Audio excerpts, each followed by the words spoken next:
కేటీఆర్ అడుగుల్లో రేవంత్ రెడ్డి అడుగులు వేస్తున్నాడా అనేది మాత్రమే మనం గమనించాల్సిన విషయం. అంటే ఆయన చర్యల్లో చాలా వరకు కూడా టిఆర్ఎస్ కు సంబంధించిన అడుగుజాడల్లోనూ అటువంటి అధికారుల అడుగుజాడల్లోనే నడుస్తోంది అనేది చాలా విమర్శలు తలెత్తుతున్నాయి.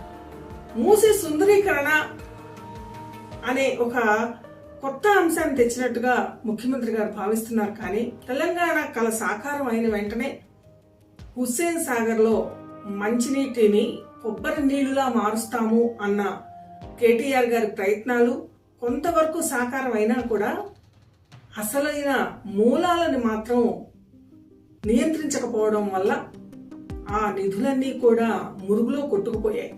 టిఆర్ఎస్ ప్రభుత్వం గత 2-3 ఏళ్లుగా ఇదే పాట పాడుతోంది. మూసీ నది సుందరీకరణ, మూసీ నది పైన వంతెనలు,